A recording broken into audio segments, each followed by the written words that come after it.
Hello! Hello, hello, hello! Magandang araw at magandang buhay at panibagong vlog na naman si Bonsai Tanglong po. So, update ulit tayo dito sa ating halamang Argao Taiwan. Okay? So, after 3 months, ito na ulit yung kanyang itsura.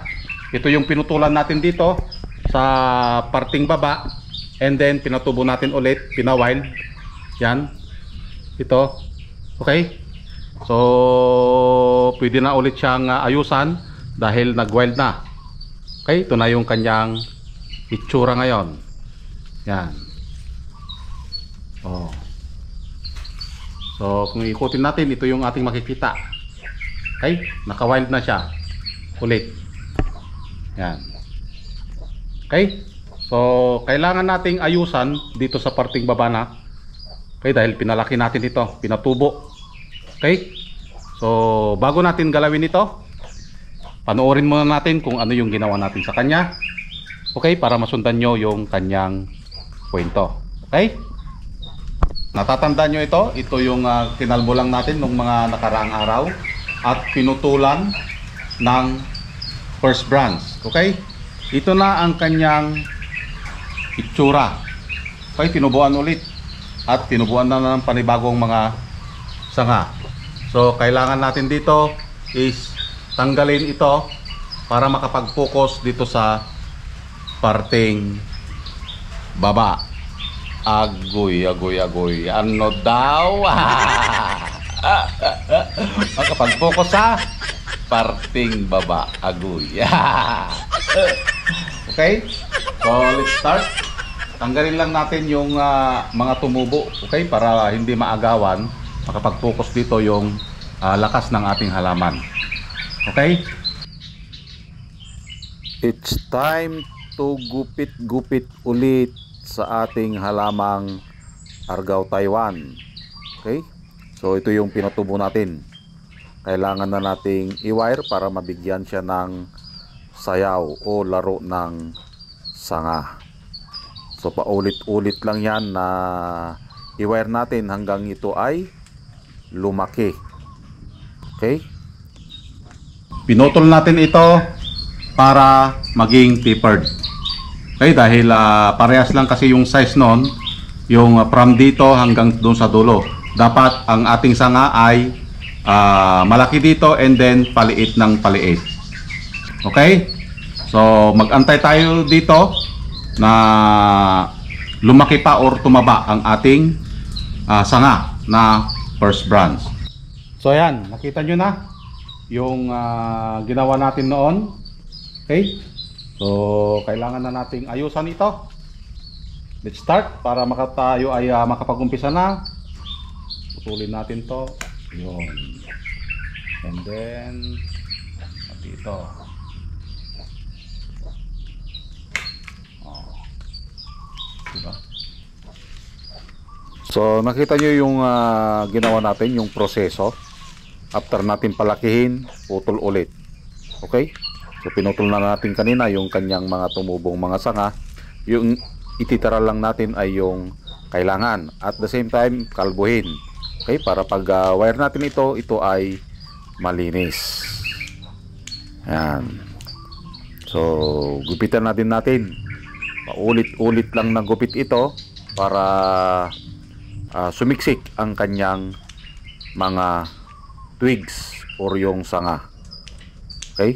Once kasi na nagputol ka sa Argao Taiwan, dalawa kaagad yung ibibigay na sanga doon sa pinagputulan. So malapit-lapit na ito mabuo dahil doon na lang sa parting baba ang binubuo natin yung gusto nating maging tapered ang sanga. Yan. So, wag tayong matakot na magputol ng sanga dahil ito ay tinutubuan naman. Okay?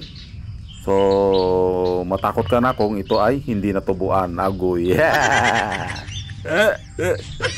So, after nating magupitan, i-wire ulit natin yung mga tumubong sanga para magkaroon ulit ng sayaw. Yan, katulad yan. Kailangan nating iayos ulit. Okay?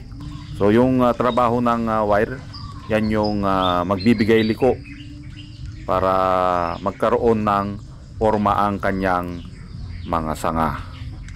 Yan, paulit-ulit lang yan hanggang ito ay mabuo. Yan. So, gupit, tanggal. Yan yung sinasabi ko, huwag tayong matakot na magputol. Okay?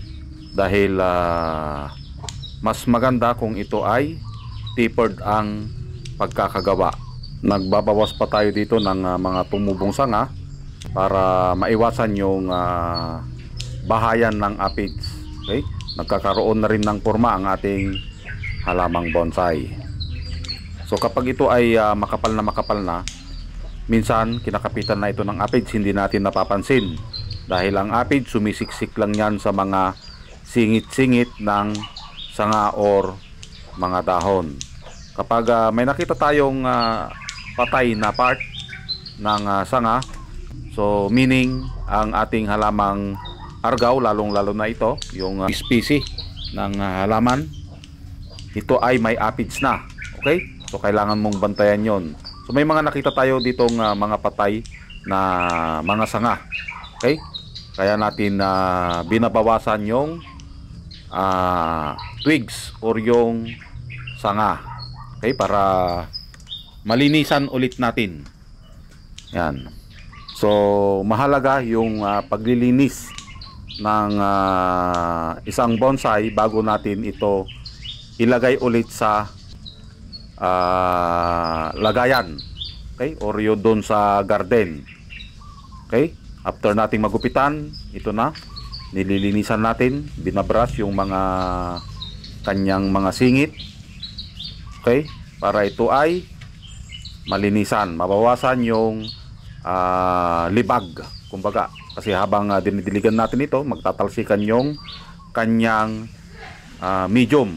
Okay, so kakapit yon, magiging libag. After nating mabrush, pahiran ulit natin ng lime sulfur. Yan yung pinapakita ko dyan. Yan ay lime sulfur. Okay? Para make sure na yung mga nakakapit na aphids ay mamatay or umalis. Dahil ang amoy ng lime sulfur, ito ay mabaho, ayaw ng aphids. Yan. So pahid-pahid lang hanggang sa mabigyan lahat or malagyan lahat ng sanga ng ating halaman. So kapag ikaw ay walang gamot na pang aphids, pwede mong gawin ito. Kung mayroon kang lime sulfur, ipahid mo na pang alternate na gamot. So yan, natapos na nating ayusan at linisan. Ito na yung kanyang update. Agoy.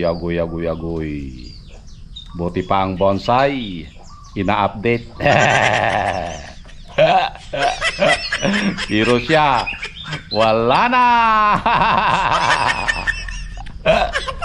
Wala nang update. Agoy. Okay? So, nilagyan natin ng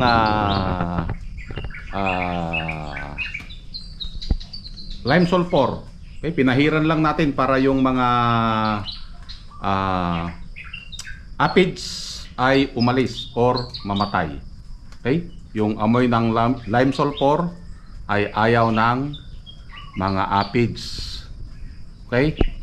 So, kung iikutin natin, ito yung kanyang magiging itsura. Yan, ikot.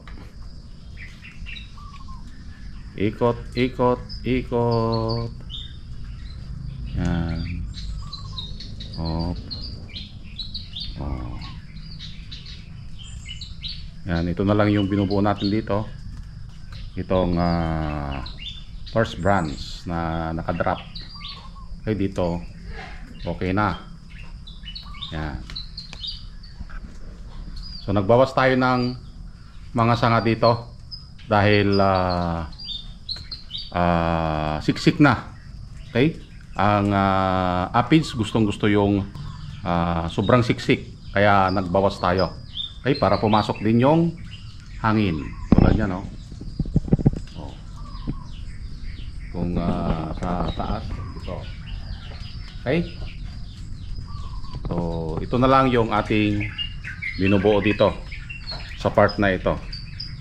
Okay?